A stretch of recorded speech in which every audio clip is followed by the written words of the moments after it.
زمین اور اس کے نیچے تک ہماری رسائی نہ ہو پھر بھی یہ بیکار نہیں ہے۔ پہاڑوں کو کھود کر ان کی تہہ میں جانے کی ہمیں سخت اور حوصلہ بے شک نہ ہو پھر بھی یہ بیکار نہیں ہے۔ الغرض سب سے حقیر ترین مخلوق ہم سمجھتے ہیں زمین پر رینگنے والے کیڑوں کو جو بل اور سوراخ بنا کر رہتے ہیں۔ حقیقت یہ ہے کہ یہ بھی بیکار نہیں ہے۔ اڑنے والے پرندے ہوں، بعض جانور اللہ نے ایسے پیدا کیے جن کا کھانا حرام، جن کا پینا، جن کے ساتھ پینا حرام، ان کا بدن ہمارے بدن کو چھو جائے تو کپڑے بدلو، وہ ہمارے گھروں سے گزر جائیں تو وہ ہمارے لیے نحوست۔ اس کے باوجود بھی یہ یقین رکھیں اللہ نے ان کو بھی بیکار پیدا نہیں کیا، اس کی کوئی حکمت اور فائدہ ہوگا تو اللہ نے اس کو پیدا فرمایا ہے۔ اب ہمیں اگر اس کی کوئی حکمت یا فائدہ سمجھ نہ آئے تو اپنی بات ہے، علیحدہ بات ہے، ورنہ اللہ تعالیٰ کی طرف سے ہر چیز جو بھی بنی ہے اللہ کی مخلوق وہ ساری کی ساری کسی ایک مقصد کے تحت بنی ہے۔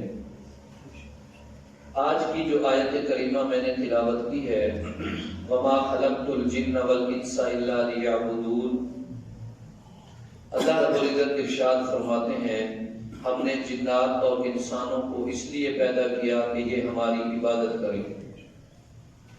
دیکھیں مخلوقات کو اللہ نے 18,000 بنائی ہے، 18,000 مخلوقات میں سے ان دو کا ذکر کیوں کیا کہ ہم نے عبادت کے لیے پیدا کیا؟ باقیوں کو کس لیے پیدا کیا؟ قرآن پاک میں آتا ہے اِنَّا عَرَضْنَا الْأَمَانَةَ عَلَى السَّمَاوَاتِ وَالْأَرْضِ وَالْجِبَالِ، ہم نے ایک امانت تھی جو ہم نے سپرد کرنا چاہی، کن کے؟ آسمانوں کے، کہ آسمانوں تمہارا حجم بہت بڑا ہے، لمبائی چوڑائی بہت بڑی ہے، بڑی قدرت سے کھڑے ہوئے ہو، لہذا یہ تمہیں دیتا ہوں، یہ امانت لے لو۔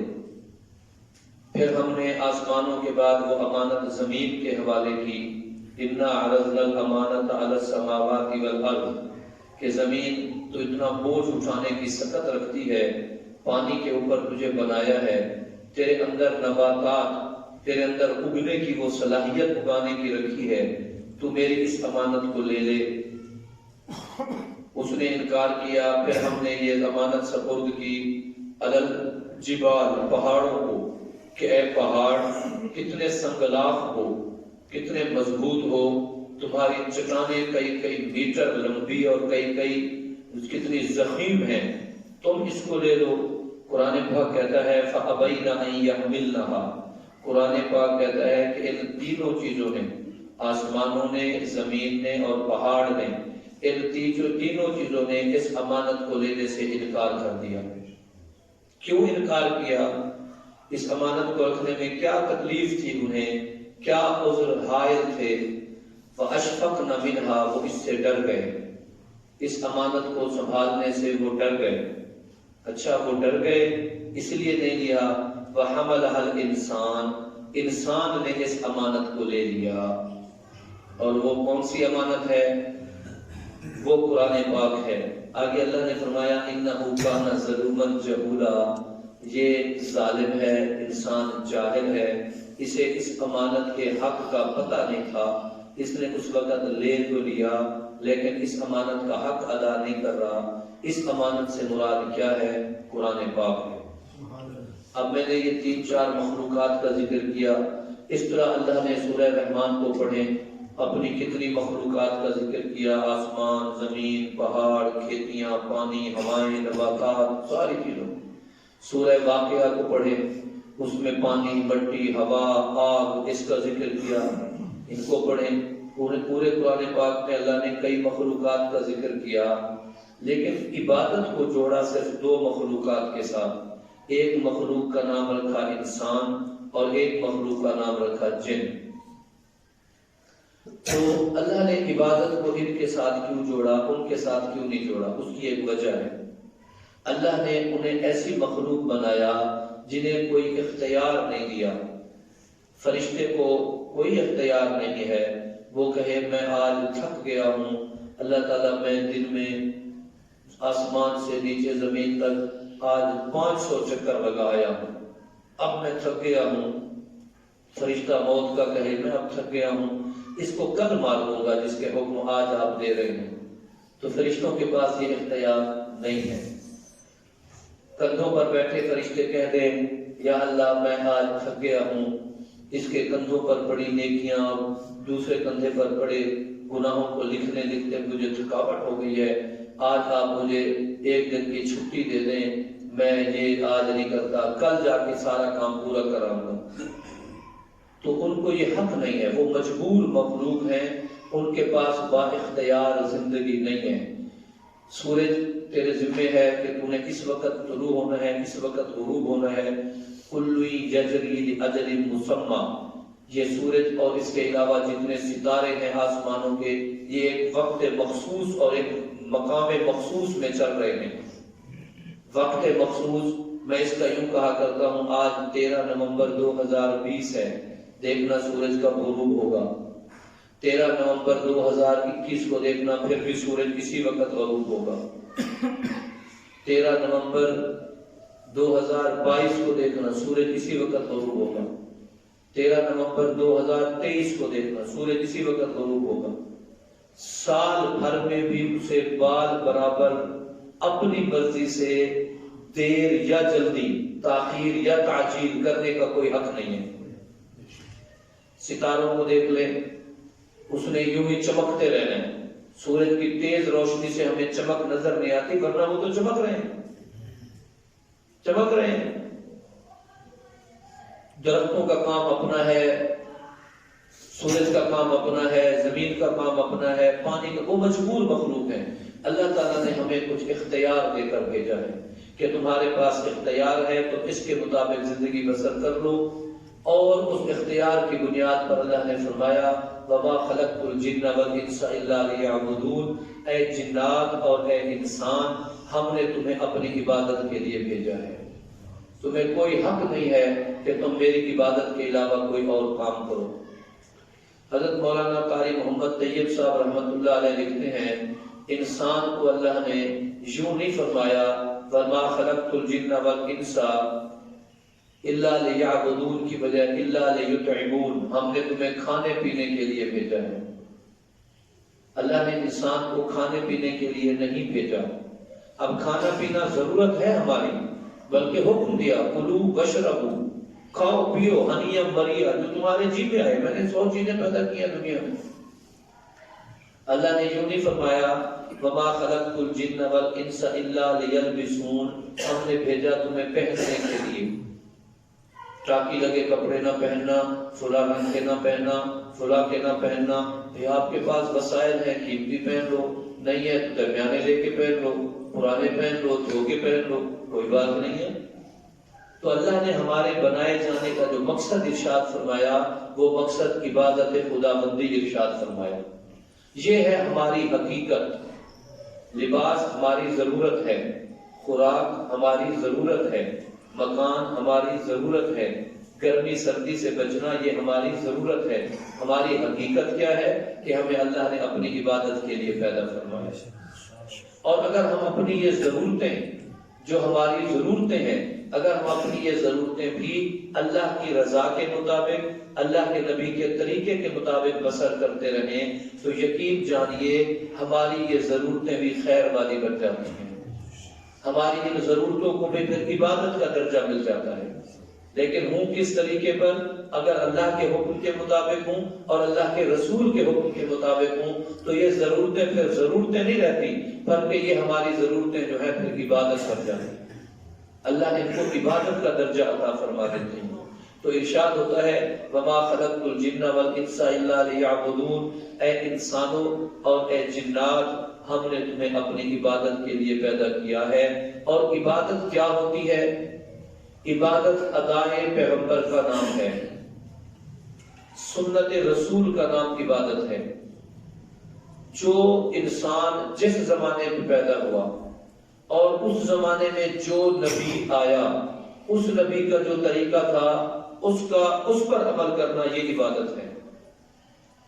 جو انسان جس زمانے میں پیدا ہوا اور اس زمانے میں جو بھی اللہ کے نبی موجود تھے اس نبی کے طریقے پر عمل کرنا یہ عبادت ہے، ورنہ رواج ہے، ورنہ فیشن ہے، ورنہ ہماری برادری کی ریت ہے، ورنہ رسم ہے، عبادت نہیں ہے۔ عبادت اس وقت ہوگی جب ہم اپنے پیغمبر کی ادا کے مطابق کریں گے، جب رسالت پاک صلی اللہ علیہ وآلہ وسلم کی ادائے مبارک کو ہم اپنے لیے حجت بنائیں گے، پھر ہم عبادت کی طرف جا رہے ہیں، ورنہ ہم شوق پورا کرنے کی طرف جا رہے ہیں، ورنہ برادری کو راضی کرنے کے لیے ہم محنت کر رہے ہیں، ورنہ اپنی رسم کو پورا کرنے کے لیے محنت کر رہے ہیں، ورنہ اپنے رواجوں پر ہم جان لٹا رہے ہیں، پیسہ لٹا رہے ہیں۔ اپنے نبی پر اس وقت ہمارا تعلق مضبوط ہوگا جب ہم ادائے پیغمبر پر اپنے تمام معمولات پورے کریں گے۔ اسی لباس کو دیکھ لو، خوراک کو دیکھ لو، بود و باش کو دیکھ لو، رہن سہن کو دیکھ لو، ہر ایک چیز جو ہے وہ ہمارے لیے اسی طرح نعمت اور حجت ہے کہ ہم اپنے نبی کے طریقے کے عین مطابق کرتے چلے جائیں۔ اللہ نے ہمیں اختیاری زندگی عطا فرمائی ہے، جن چیزوں میں ہم اب بھی مجبور ہیں اللہ نے ہم سے اس کا جواب ہی نہیں مانگنا۔ مجھے اللہ نے نہیں کہنا تو عبد الحی کے گھر کیوں پیدا ہوا، تو فلاں کا بیٹا کیوں نہیں بن گیا، اس کے گھر پیدا ہو جاتا۔ آپ میں سے کسی کو اللہ نے نہیں کہنا، ہم سب میں سے کسی کو اللہ نے کہنا تو قریشیوں کے گھر کیوں نہیں پیدا ہوا، تو غیر قریشی کے گھر کیوں پیدا ہوا، قریشی تو محترم خاندان تھے، تو سید گھرانے میں کیوں نہیں پیدا ہوا، غیر سید گھرانے میں کیوں پیدا ہوا۔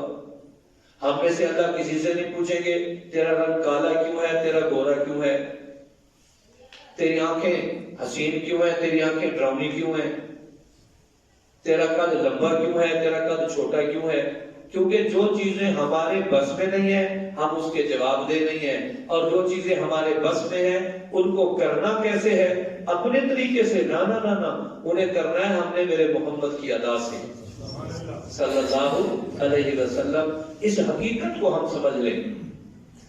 مسجد کی حقیقت کیا ہوتی ہے؟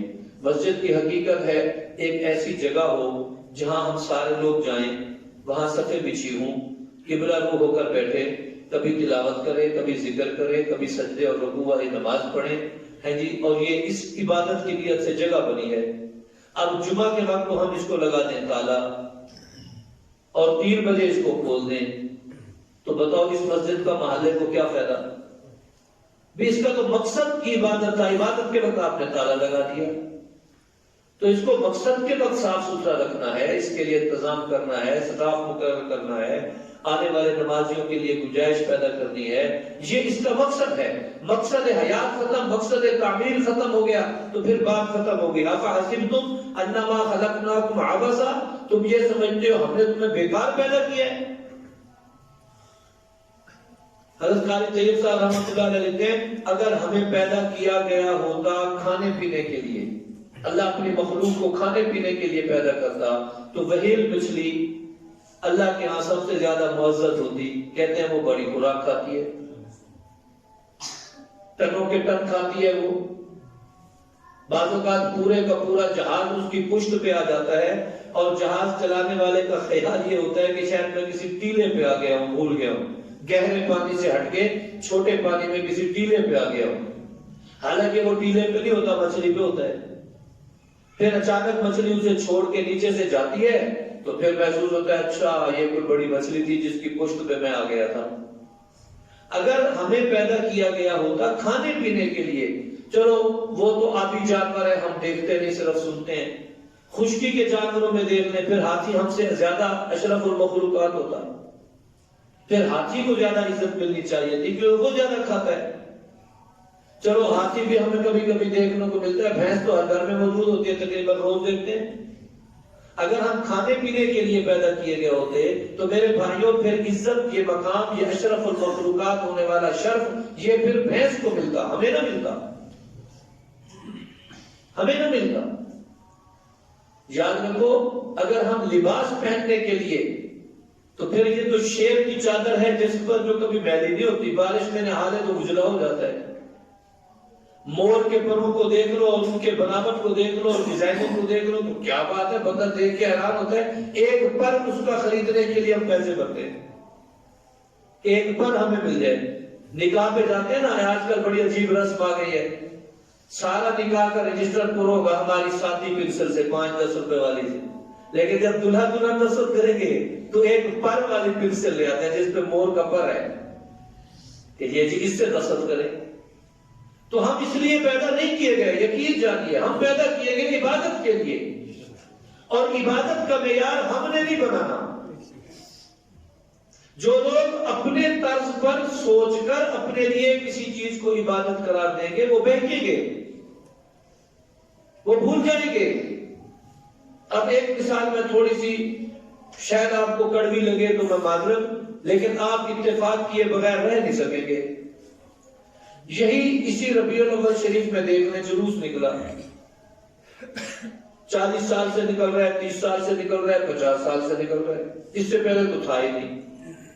اب پہلے جلوس میں کیا ہوتا تھا، بے نہا کے صاف ستھرے ہو کے آئے اور اس میں ساتھ چلتے رہے اور درود پاک پڑھتے رہے۔ ہم تو کہتے تھے یہ بھی بدعت ہے، ہم بھی کہتے ہیں، لیکن اب جنہوں نے اس کی بنا ڈالی تھی وہ چیخ رہے ہیں۔ اس سال جو کچھ دیکھنے میں آیا ہے، کیک کاٹے گئے ہیں اور کیک کے اوپر لکھا ہوا ہے محمد الرسول اللہ، اور سب سے بڑا شہر کا جو شیخ ہے ان کے مسلک کا سب سے مستند جو مفتی اور عالم ہے وہ چھری لے کے اس کلمہ طیبہ پر لا الہ الا اللہ محمد الرسول اللہ، کسی کیک پہ لکھا ہوا ہے صلاۃ والسلام علیکہ یا رسول اللہ، کسی پہ لکھا ہوا ہے رحمت للعالمین، کسی پہ کعبے کی شکل بنی ہوئی ہے، کسی پہ روضہ رسول کی شکل بنی ہوئی ہے۔ اب اس کو کاٹ رہے ہیں اور کاٹ کاٹ کے سارے تھوڑا تھوڑا حصہ لے کے کھا رہے ہیں۔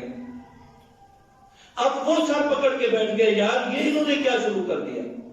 چونکہ اپنی طرز سے بنائی گئی عبادت تھی، اس میں بگاڑ آنا تھا، اس میں تو آنا تھا ہماری عقلیں تو ناقص ہیں۔ اس سے آگے چلے، بعض لوگوں نے کہا واہ بیٹا پیدا ہوتا ہے ہم اتنی جھومر کا انتظام کرتے ہیں، اتنے ہجڑوں کو بلاتے ہیں، اتنے ڈھولک والوں کو بلاتے ہیں، اتنا بڑا انعقاد ہوتا ہے، پورے محلے میں ہمارے ڈھولوں کی اور ڈرموں کی آوازیں ہوتی ہیں، اور نبی پیدا ہوا ہے تو اس پہ کیوں نہ خوشی منائیں۔ اب شیطان نے ایسا وسوسہ ڈالا بیٹے کے مقابلے میں نبی کی خوشی، اور طرز وہی بیٹے والی۔ اب انہوں نے ڈھولک بجائی اور جلوس کے آگے آگے 20 30 40 50 لوگ ایک ہی یونیفارم پہن کے ناچتے جا رہے ہیں، ڈھولک پیٹتے جا رہے ہیں، ڈرم بجاتے جا رہے ہیں اور بڑے خوش ہو کے جا رہے ہیں۔ اب ان کے اکابرین سر پکڑ کے بیٹھ کے لا حول ولا قوت الا باللہ، جس کو اللہ کے نبی نے مزامیر شیطان قرار دیا کہ یہ اللہ کے نبی نے فرمایا یہ شیطان کی جال ہے اور اس جال کے ذریعے وہ بندوں کو پھنساتا ہے، وہ جال اسی موقع پر استعمال ہونا شروع ہو گئی، اور اگر کسی نے کہہ دیا تو گستاخ ٹھہرا، بے ادب ٹھہرا۔ آپ کسی عبادت کوئی آپ لے لیں، ہو سکتا ہے کسی زمانے میں 3-4 دنوں کے بعد مرنے والے کے 3-4 دنوں کے بعد لوگ بیٹھ جاتے، وہ اجتماعی دعا ہو، اور اس میں لوگ بیٹھا کرتے تھے۔ انڈیا میں جب یہ شروع ہوئی تھی جسے ہم آج کل کل خانی کہتے ہیں، وہ کیا تھی اصل میں؟ وہ یہ تھی کہ بھی سارے برادری اکٹھی ہو، چوتھے دن تیسرے دن وہ بیٹھ کے اس کے حساب کو سمجھو گے، اس مرنے والے نے دینا کیا تھا، لینا کیا تھا، اب اس کی وصولی اور لین دین کی ترتیب قائم کرو، اس کے بیٹوں کو بلاؤ، بچے یہ تمہارے ذمہ لین دین ہے اس کو سنبھال لو، اس کے اور معاملات کیا تھے یہ تم سنبھال لو، وراثت کو تقسیم کر لو تاکہ جھگڑو نہ، یہ مکان اب تیرا ہو گیا، یہ دکان تیری ہو گئی، یہ روپے تیرے ہو گئے، اب ان کی تقسیم ہو گئی۔ تو وہ ایک اچھے طریقے سے بیٹھ کے بجائے اس کے کہ کل کو یہ بھائی آپس میں کسی بات پہ لڑے اور اچھی اور بری کی کوئی کا شوق دل میں پیدا کر لے اور اس کی وجہ سے بھائیوں میں اختلاف ہو اور مرنے والی کی روح کو تکلیف پہنچے، وہ مل بیٹھے۔ اب ایک دفعہ تو صرف مل بیٹھے، اگلی مرتبہ اس نے کہا جی آپ سارے آئے ہیں بزرگ ہیں، چلو میں نے چاہا کہ بھی ایک چاولوں کا دیگچہ گھر پکوا دوں۔ اب اگلی دفعہ پھر اور آگے بڑھا، اب آپ کل خانی کر کے نہ کر کے دکھائیں، جینے کوئی نہیں دیتا، جینے کوئی نہیں دیتا کہ آپ نہ کریں۔ آپ تمہارے لیے لاکھوں چھوڑ گیا، اتنا کماتا تھا، تمہیں حیا نہیں آئی، 4-5 دیگیں نہیں لگائیں، اور اس پہ باقاعدہ نئے کپڑے سلنا، پورا اہتمام ہونا، جی اس سے آگے بڑھ کر 40ویں کو دیکھ لو، ولیمے سے زیادہ خرچہ۔ تو یہ جب آغاز ہوا تھا، چونکہ اس وقت بھی یہ خلاف شریعت تھا، اس میں بگاڑ آتا گیا. اگر بگاڑ نہیں آیا کسی عبادت میں تو یا قرآن میں نہیں آیا یا میرے محمد کی سنت میں نہیں آیا. اسے نہ زمانہ چھیڑ سکا، نہ مقامات چھیڑ سکے، نہ ہماری طبیعتوں کی شوخیاں اس پہ اثر انداز ہوئی، نہ ہماری طبیعتوں کی سستیاں اس کو کمزور کر سکی. وہ کل بھی اسی طرح تر و تازہ تھی، آج بھی اسی طرح تر و تازہ ہے. تو میرے ساتھیوں یہ ذہن میں رکھ لو، جب بھی ہم رواجوں کی طرف جائیں گے اس وقت ہم میں بگاڑ آئے گا. جو اس رواج کو ابتدا کر رہا ہے ہو سکتا ہے آپ اس کی نیت پہ شک نہ کریں، وہ اس میں کوئی خیر کا پہلو ذہن میں رکھے، لیکن بعد والوں نے اسے ایسا بگاڑا کہ اب ہمارے لیے سنبھالنا تمہارے لیے مشکل ہو گیا. شادیوں کو دیکھ لو، اب شادیوں میں ہماری 50 رسمیں اگر ہوتی ہیں تو 25 ہندوؤں والی ہوتی ہیں، 10 رسمیں اگر ہوتی ہیں تو اس میں سے 5 ہندوؤں والی ہوتی ہیں، عیسائیوں والی ہوتی ہیں.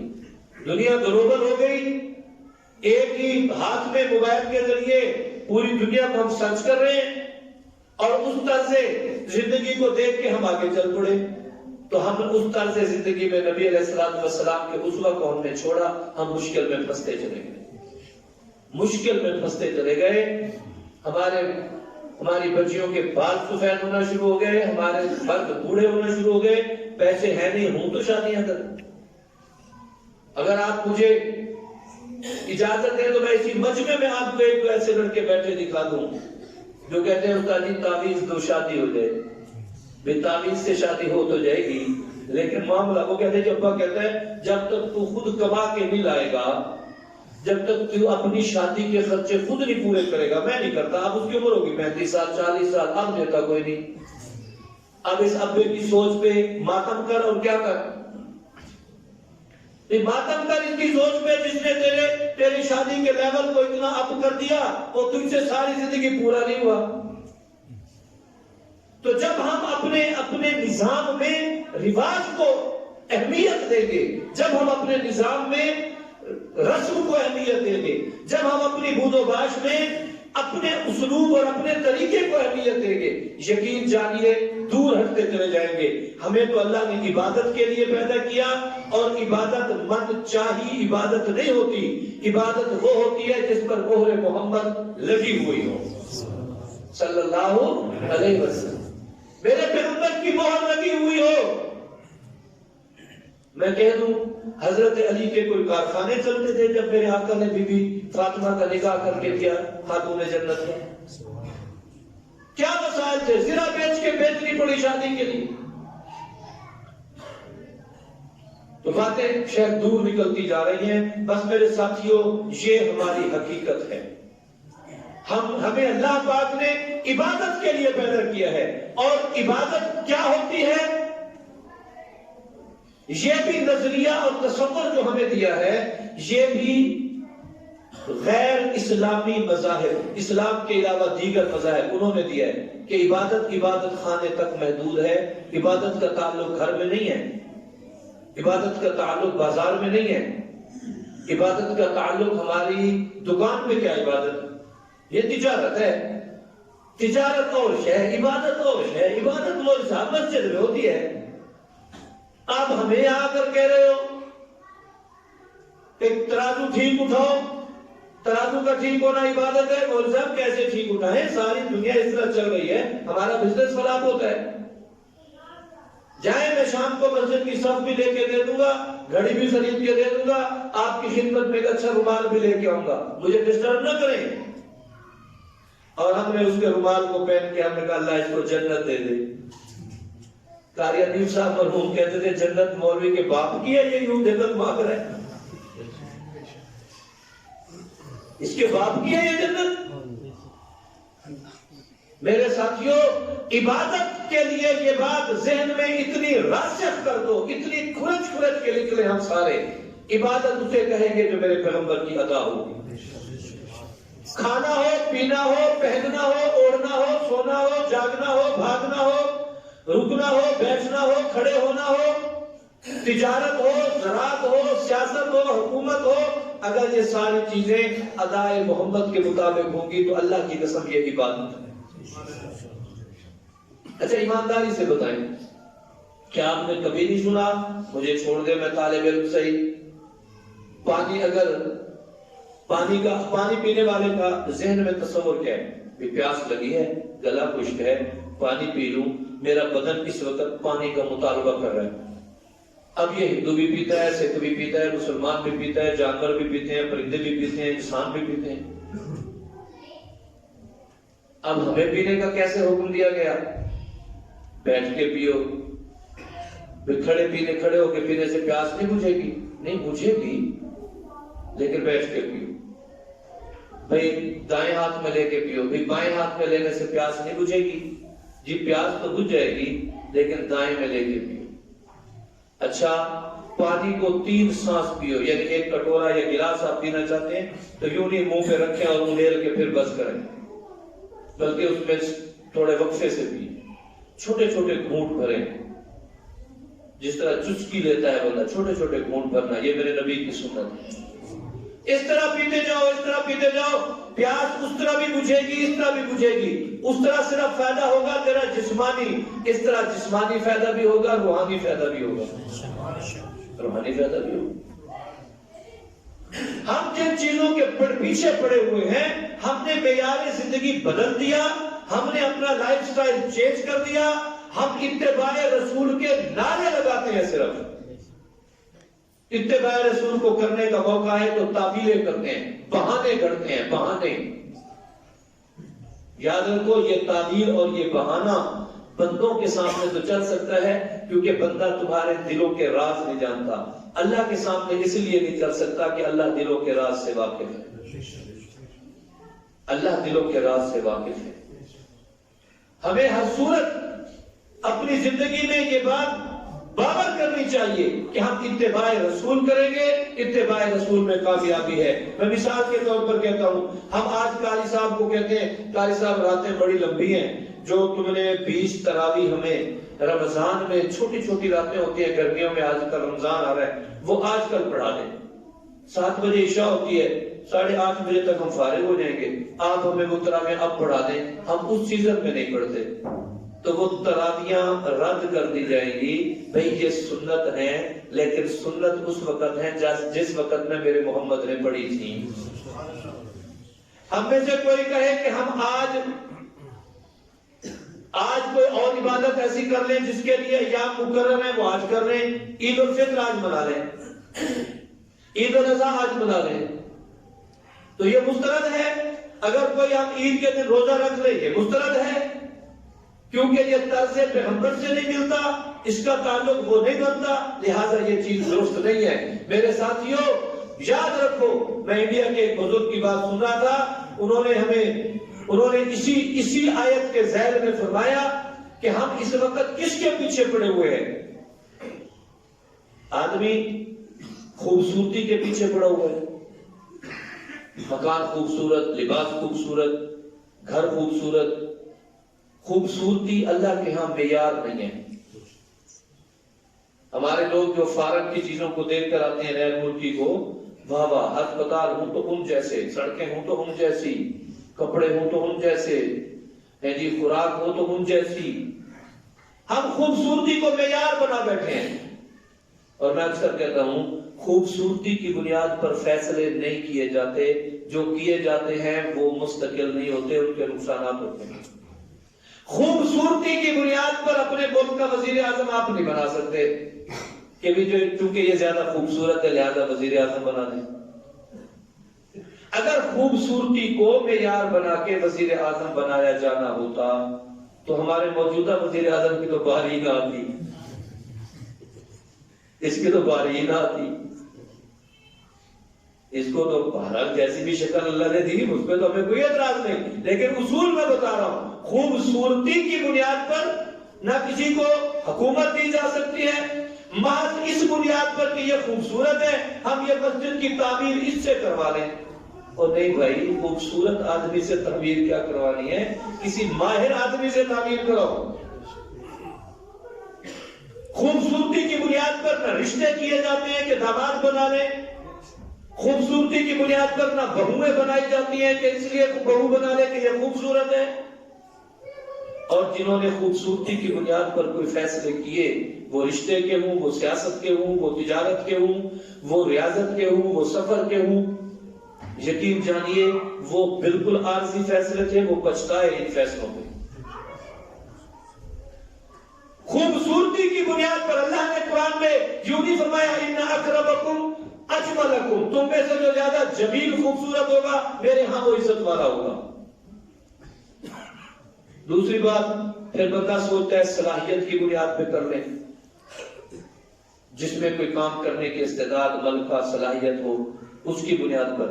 اس پر بھی علماء لکھتے ہیں یہ فیصلے بھی وقتی ہوتے ہیں، ابدی نہیں ہوتے۔ مثلا اللہ تعالیٰ مجھے بچائے، میں ایک مثال اپنے سے آغاز کر لوں، میں بول سکتا ہوں آپ نے مجھے خطیب رکھا ہوا ہے، امام بنا دیا مسجد میں، آپ بیان کیا کریں، ہمیں دین سمجھائیں، اگر خدا نہ کرے میری زبان پہ لقوہ پڑ جائے، اللہ ہر کسی کو بچائے، آپ کی دعا سے اللہ مجھے بھی بچائے، میں بولنے پر قادر نہ رہوں، اگلے ماہ آپ نے مجھے کچھ نہیں دینا لینا۔